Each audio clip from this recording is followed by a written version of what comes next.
Yo, yeah, ini zaman digital, era teknologi. Selamat berkarya. Salam dari Joe. Halo warga Nobar yang cita-citanya pengen bersih-bersih sampah masyarakat, tapi bersihin kamar kos sendiri aja malesnya minta ampun. Kayak apa kabarnya bebuhan aktivis sosmed? Kembali lagi bersama Mang Tobi, sang pengangguran profesional yang kali ini akan membawakan film action yang dibintangi oleh Dwayne The Rock Johnson waktu masih ngekos di Cikarang. Sebuah film nang cocok benar gesan menemani bebuhan pian nang lagi puas hati gara-gara mendengar kabar markas judul di Kamboja dibombardir jet tempur Thailand. Mamam. So, tanpa berlama-lama lagi, siapkan mata, telinga, dan anu-anuan kalian semua. Mari kita nobar dan inilah Tinggi Berjalan. Walking Tall. Film dibuka dengan memperlihatkan Chris Vaughn, seorang pasukan khusus TNI Amerika yang kembali ke kampung halamannya. Kepulangan ini bukan sekadar mudik biasa karena setelah 8 tahun mengabdi, Chris akhirnya memutuskan pensiun dan memulai hidup baru. Dalam perjalanan pulang, dia berhenti sebentar di sebuah pabrik yang kini terbengkalai. Chris tampak kecewa melihat kondisi tersebut sebab pabrik itu dulu menjadi tempat utama warga sekitar mencari nafkah. Tak lama kemudian, seorang sheriff bernama Stan datang menghampiri Chris. Sheriff itu rupanya mengenal Chris sebagai sosok yang cukup diandalkan di kota. How you doing? Economics. You know we have a really nice casino here, the Wild Cherry. Menurut Stan, pabrik ini tutup gara-gara ada kasino yang beralih menjadi pusat mata pencaharian warga. Kemudian, sheriff itu menawarkan tumpangan untuk mengantar Chris pulang. Yeah. I scared him. You were gone a while, huh? 8 years. Di tengah perjalanan, Chris bercerita kalau sebelumnya sheriff yang dia kenal adalah Hastard. Dia merupakan polisi yang jujur dalam bekerja, tapi naasnya Hastard mengalami kecelakaan hingga akhirnya innalillahi. Sesampainya di rumah, Chris pun berterima kasih kepada Stan. Namun sebelum pergi, Stan memberikan sebuah poster bergambar dirinya sendiri. Ternyata dia akan ikut pemilu bulan depan dan meminta Chris untuk memilihnya. Loh, malah kampanye? Singkat cerita, Chris akhirnya bertemu kembali dengan keluarganya. Dia disambut oleh Michelle, kakak perempuannya yang kini bekerja sebagai paramedis. Disusul oleh ayah dan ibunya yang terlihat lega sebab anaknya pulang dalam keadaan sehat walafiat. I'm home. Really? You're not kidding. Malam harinya mereka makan malam bersama sambil membicarakan tentang pabrik yang ditutup dan bisnis baru ayah Chris. Lalu anak Michelle yang bernama Pete ikut makan. Tapi ternyata dia adalah tipe bocil kematian yang suka toksik saat main ML. Pete bersikap sangat cuek dan asbun alias suka ceplas-ceplos seenaknya kayak gen alpha. Tapi meskipun begitu, si bocil mengingatkan Chris pada dirinya sendiri yang juga pernah bandel. Saat malam sudah larut, Pete tiba-tiba menanyakan hal yang sangat sensitif kepada Chris. Pete bertanya sebagai pasukan khusus apakah Chris pernah membunuh orang. Did you really kill people? Keesokan harinya, Chris menghabiskan waktu dengan memperbaiki tangga teras rumah. Setidaknya supaya terlihat sibuk dan tidak dianggap pengangguran profesional kayak saya. Di tengah itu, sahabatnya semasa SMA yang bernama Ray datang. Chris sempat menawarkan ciu, tetapi Ray menolaknya karena sedang berusaha menjauhi alkohol. Katanya, diketahui bahwa si Ray ini sudah setahun lebih tidak menyentuh minuman keras. Sebuah pencapaian besar mengingat masa lalunya yang cukup berantakan. Apalagi, dia juga pernah dipenjara akibat kasus garam Cina. Just about drugs and ended up doing 2 years for being. Setelah itu, Chris juga bertemu dengan teman lainnya di lapangan bola. Salah satu dari mereka bernama Jay Hamilton yang berasal dari keluarga kaya yang dulu menguasai pabrik kayu di kota tersebut. Dan sekarang si Dean sukses menjadi pemilik kasino terbesar di kota lengkap dengan jaringan dan pengaruhnya. Singkatnya, Hamilton sudah masuk kategori mafia lokal. Tapi meski ada kesenjangan latar belakang, semuanya tetap terlihat seperti reunian yang damai. Pertandingan persahabatan pun dimulai dengan Chris dan Ray berada dalam satu tim. Mereka berhadapan dengan Hamilton dan kawan-kawannya yang sebagian besar bekerja di kasino. We know how much I like winning. We got it. Got it. On the first shot. Ready? Break! Sementara di sisi lapangan, Pete tampak ikut menonton pertandingan. Namun alih-alih fokus menyemangati pamannya, bocil satu ini justru bergaul dengan sekumpulan remaja yang asyik nyebat. Awalnya semua berjalan lancar, namun di akhir pertandingan Hamilton CS tiba-tiba bermain dengan barbar, membuat Chris mengalami sedikit cedera. Dan karena kebrutalan itu, tim Hamilton pun akhirnya memenangkan pertandingan. Lalu sebagai penutup yang sok sportif, Hamilton kemudian mengundang Chris dan teman-temannya untuk datang ke kasino miliknya. Lantas sebelum meninggalkan lapangan, Chris sempat memperingatkan Pete agar tidak lagi bergaul dengan remaja jamet yang tadi dilihatnya. Namun peringatan itu hanya masuk kuping kanan, keluar kuping kiri. Bahkan dengan cueknya Pete justru pergi begitu saja. Malam harinya, Chris dan Ray memenuhi undangan Hamilton dengan mendatangi kasino miliknya. Setibanya di sana, Chris sungguh takjub dengan antusiasme warga dalam bermain judi. Selain itu, banyak juga atlet kuda lumping yang siap melayaninya. Saat Chris sedang melihat-lihat, dia dihampiri oleh seorang pegawai yang mempersilahkan Chris untuk masuk ke ruangan VIP karena ternyata Hamilton sudah menyiapkan tempat khusus di sana. Lalu Chris diantar ke ruangan khusus di mana dia bisa bersenang-senang ditemani oleh seorang penari tiang yang siap menghiburnya.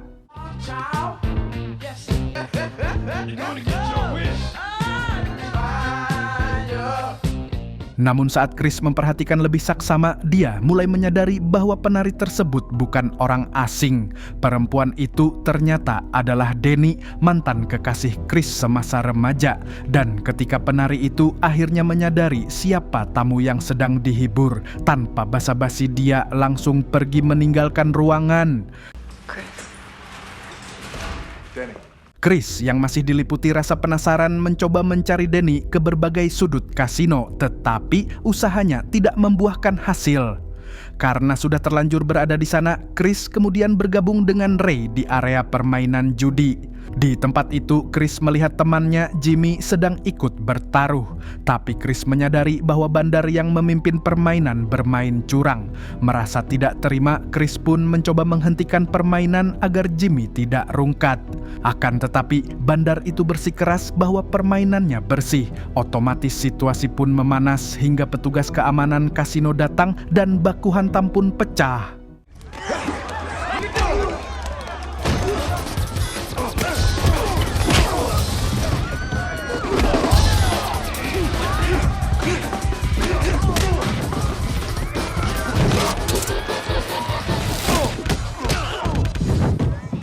Awalnya Chris masih mampu mengimbangi para penjaga, namun jumlah mereka terlalu banyak. Chris dikeroyok, bahkan disetrum hingga akhirnya tumbang. Chris lalu dibawa ke sebuah gudang oleh para gangster yang bekerja untuk Hamilton. Geng ini dipimpin oleh Booth atau lebih dikenal dengan nama Paijo. Di sini, Paijo sangat ingin menghabisinya, tapi karena Chris kenal dekat dengan Hamilton, akhirnya Paijo memilih untuk menyiksanya saja. Ingat, menyiksanya saja. Usai disiksa habis-habisan secara brutal, Chris dibuang begitu saja di tengah jalan dalam kondisi nyaris sekarat. Beruntung si Dean masih ada umur dan kebetulan ada seorang sopir truk yang melintas kemudian menyadari keberadaannya dan segera membawanya ke rumah sakit. Keesokan harinya, dokter menjelaskan ke keluarga bahwa Chris mengalami luka sangat parah dan serangan tersebut jelas bertujuan untuk membunuh. Selain keluarganya, di sana juga ada Stancy Sheriff yang ditugaskan untuk menyelidiki kasus ini. Tapi dia justru curiga kalau Chris lah yang memulai pergelutan karena kobam. Psychology and blood alcohol level. What are you talking about, Stan? I'm just trying to... Ray pun turut menjenguk Chris dengan membawa bunga yang dia curi dari pasien kamar sebelah. Sebagai sahabat, Ray merasa prihatin dengan kondisi Chris. Dia pun mengatakan kalau kota ini sudah berubah total dan dikuasai oleh mafia, sementara hukum berjalan lambat. Oleh karena itu, Ray mengingatkan Chris agar lebih berhati-hati sebab kota ini bukan lagi tempat yang ramah bagi orang jujur. Setelah menjalani perawatan selama 2 minggu, Chris akhirnya diperbolehkan pulang. Selama masa pemulihan, keluarganya merawatnya dengan penuh perhatian. Hubungan Chris dengan Pete pun mulai membaik meskipun bocah itu tetap tidak kehilangan sifat songongnya. Selain keluarga, Chris juga selalu ditemani oleh Ray yang hampir setiap hari datang untuk memastikan sahabatnya tidak kesepian. Lalu saat sudah pulih, Chris kembali berolahraga untuk melatih otot-ototnya. I'm good, Dad. Thanks. Singkat cerita, Chris kini sudah sembuh sepenuhnya. Suatu hari, ketika Chris sedang memindahkan kayu-kayu untuk renovasi rumah, dia tiba-tiba dikunjungi oleh Hamilton yang mulai sekarang lebih pantas kalau kita panggil dia Samidi. Mafia ini sekonyong-konyong berterima kasih kepada Chris karena katanya telah mengungkap bandar yang licik di kasinonya. Tapi yang membuat Chris seketika geram, Samidi justru membela kelakuan sadis Paijo dan anak buahnya. Look, they've been reprimanded. It's a partner. It wasn't easy for me to get my guys to agree not to press charges. Sebagai ganti rugi, Samidi ingin merekrut Chris sebagai kepala keamanan di kasinonya. Akan tetapi, Chris menolaknya mentah-mentah. Tidak habis akal, Samidi kemudian mengeluarkan sebuah amplop berisi uang sebagai bentuk kompensasi. Seperti yang bisa ditebak, amplop itu juga ditolak. Chris bahkan menegaskan bahwa dia berniat melaporkan kasino tersebut ke pihak yang berwajib. Setelah ditemui oleh Samidi, Chris langsung pergi ke kantor polisi untuk menanyakan investigasi di kasino. Namun ternyata Stan sudah menutup kasus tersebut. Dia mengatakan kalau kasino adalah sumber pendapatan paling besar di kota itu. Alhasil, dia tidak bisa berbuat banyak saat menginvestigasi. Stan lalu mengusir Chris dan memperingatkannya agar tidak banyak tingkah. I'm not gonna let this stand. Please get out of my building. Sepulangnya dari kantor polisi, Chris dikunjungi oleh Danny. Meskipun sudah putus, perasaan mereka di masa lalu ternyata belum selesai. Mereka kemudian berjalan-jalan sambil membicarakan kondisi kota yang semakin bengkok. Selain itu, mereka juga membahas pekerjaan Danny di kasino. Danny sendiri mengaku terpaksa bekerja di sana karena tidak ada pilihan lain. Apalagi zaman sekarang beras mahal, skincare pun mahal.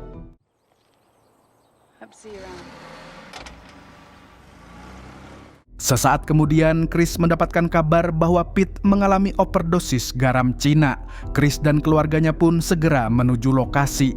Sesampainya di sana, Chris sangat marah kepada teman Pete walaupun dia sudah mengaku bersalah. Chris lalu bertanya dari mana mereka mendapatkan bubuk magic tersebut. Dan ternyata anak-anak Badung ini mendapatkannya dari anak buah Samidi. Mendengar hal itu, Chris langsung naik pitam dan segera tancap gas menuju kasino. Chris juga tidak lupa untuk membawa senapan walaupun sempat dilarang oleh sang ayah. Oh no, Chris, not like this. Chris! Namun setibanya di kasino, dia tidak jadi menggunakan senapan tersebut. Dan sebagai gantinya dan biar lebih greget lagi, Chris mengambil balok kayu lalu mengobrak-abrik tempat judi itu.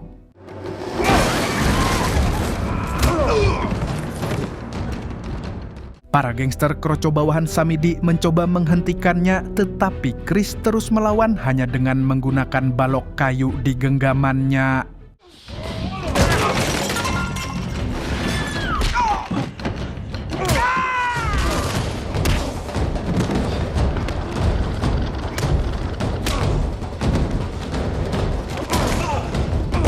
Meski sendirian, Chris berhasil membantai habis para gangster kici-kici itu.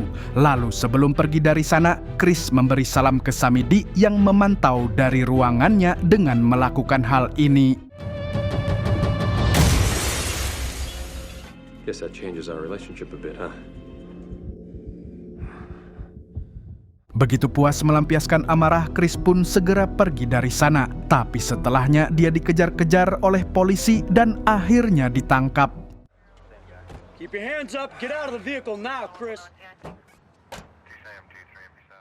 Singkat cerita, Chris pun menjadi terdakwa dan sedang menunggu persidangan. Jika dia terbukti bersalah, maka dia terancam hukuman 18 tahun penjara. Menurut pengacaranya, hukuman itu bisa berkurang jika Chris mau mengakui kesalahan. Akan tetapi, Chris tetap teguh pada pendiriannya. I wasn't wrong. And I won't say I was.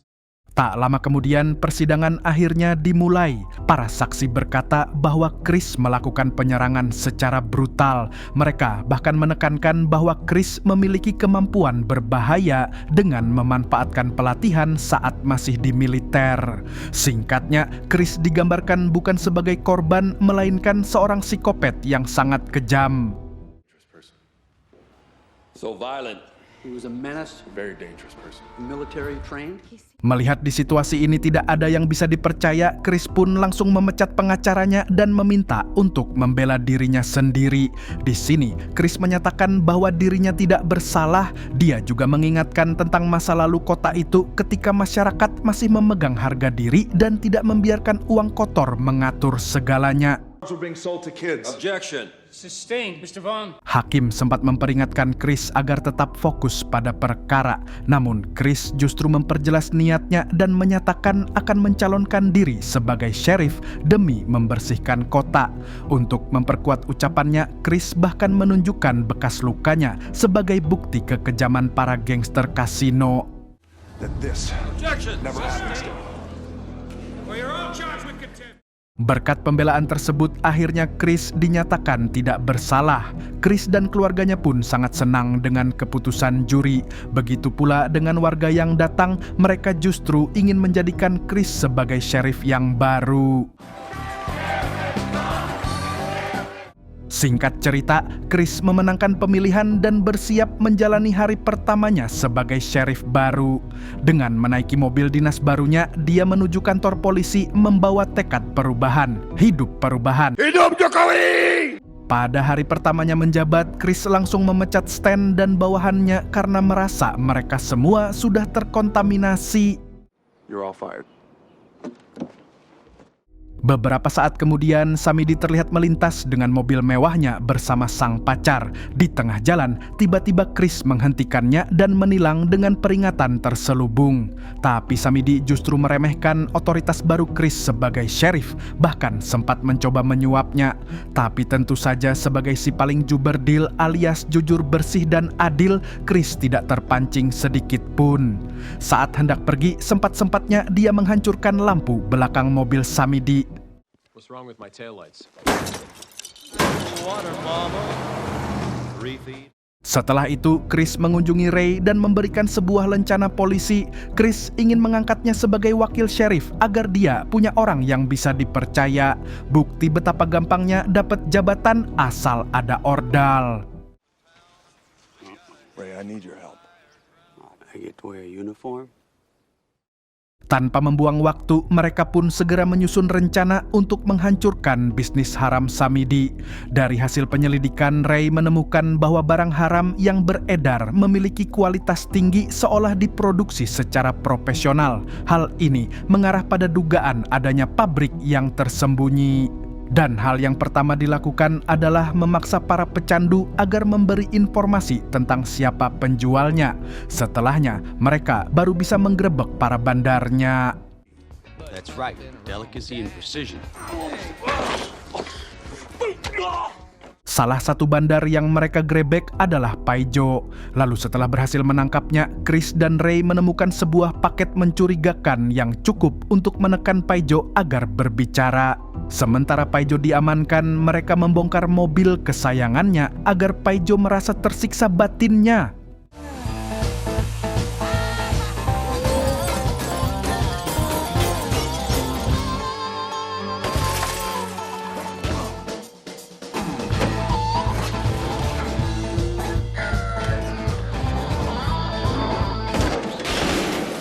Meski begitu, Paijo tetap bungkam dan malah memperingatkan bahwa mereka akan menghadapi bahaya besar. Malam harinya, Chris berpamitan kepada sang ayah sebelum dia kembali ke kantor polisi. Chris juga sempat menawarkan senapan untuk berjaga-jaga, tetapi tawaran itu ditolak. Sang ayah lalu berpesan agar Chris berhati-hati saat menangkap para jamet. Setibanya di kantor, dia memberikan sebuah senapan kepada Ray. Chris menyuruh Ray untuk menjaga keluarganya di rumah sebab dia yakin Samidi tidak akan tinggal diam. Sementara itu, Chris akan menjaga Paijo yang ditahan di kantor polisi.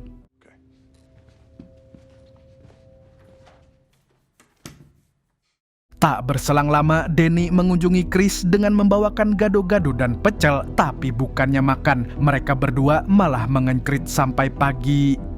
Keesokan paginya, Chris kembali mengecek Paijo dan semuanya tampak aman terkendali. Tapi yang dia tidak tahu, Samidi telah mempersiapkan sebuah rencana besar. Dan ketika Chris lengah, tiba-tiba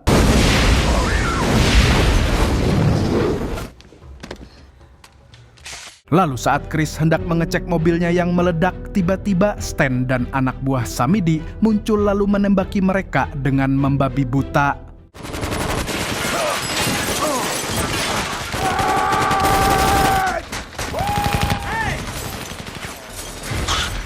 Tidak kehabisan akal, Chris pun akhirnya melubangi lantai kayu agar Danny bisa bersembunyi di bawah. Di lain pihak, Paijo yang tadinya songong kini malah ikut terpojok. Dia lalu memohon-mohon agar diselamatkan. Tapi sebelum itu, Chris memintanya untuk mengungkap lokasi pabrik garam Cina milik Samidi. Dan akhirnya Paijo mengaku bahwa pabrik tersebut berada di bekas pabrik kayu. Tapi tak berselang lama, setelah itu, Chris dan Danny bekerja sama untuk mengelabuhi Stan dan jamet lainnya.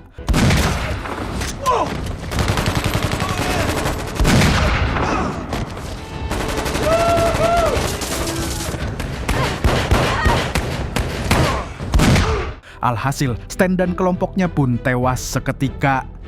Di waktu yang sama, Pete disandra oleh anak buah Samidi yang menyusup ke rumah Chris. Tapi beruntung Ray segera bertindak dengan sigapnya.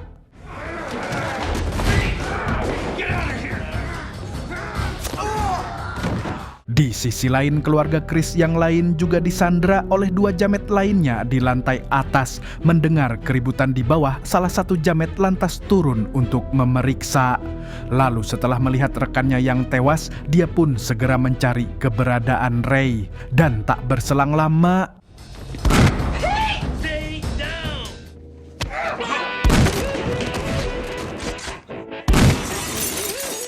hebatnya, Ray berhasil menghabisi salah satu dari mereka, sedangkan yang satunya lagi jatuh dari tangga berkat tendangan maut milik Michelle.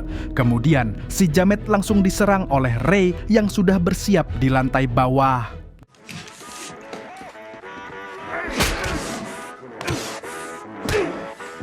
Berkat kegigihan Ray, si jamet akhirnya tumbang dan tepat setelahnya Chris kembali ke rumah. Dia sempat berpikir kalau situasinya sudah aman, tapi ternyata ada satu jamet yang masih hidup. Beruntung, ayah Chris langsung menghabisinya dalam satu tarikan pernafasan Amerika.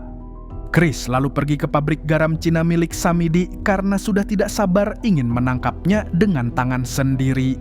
Di sana, dia menemukan sebuah laboratorium ilegal lengkap dengan peralatan produksi. Chris lalu menyusuri bagian dalam pabrik hingga akhirnya berhadapan langsung dengan Samidi. Namun naasnya, dia malah terkena jebakan Batman.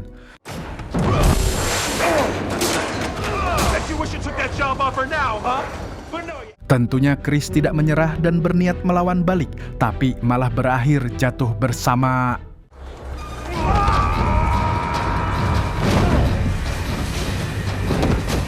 Namun kemudian Samidi mendorong Chris hingga keluar pabrik. Tidak berhenti di situ, Samidi juga membawa kapak untuk menghabisi Chris. Tapi lagi-lagi beruntung, Chris cukup sigap untuk menghindarinya.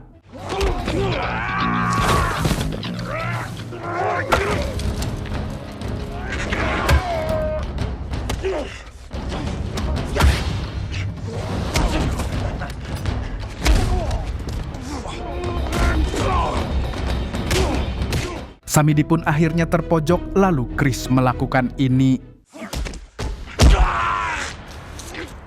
This is my town.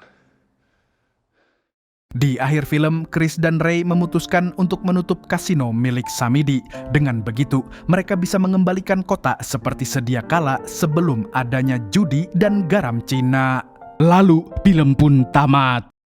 Pesan yang disampaikan oleh film ini adalah bahwa kampung halaman akan selalu dirindukan walaupun kita merantau jauh. Dan sebagai warga negara yang baik, kita harus berani menyuarakan keadilan. Jadi, kalau kalian menemukan yang korup-korup, tolong segera diiniin.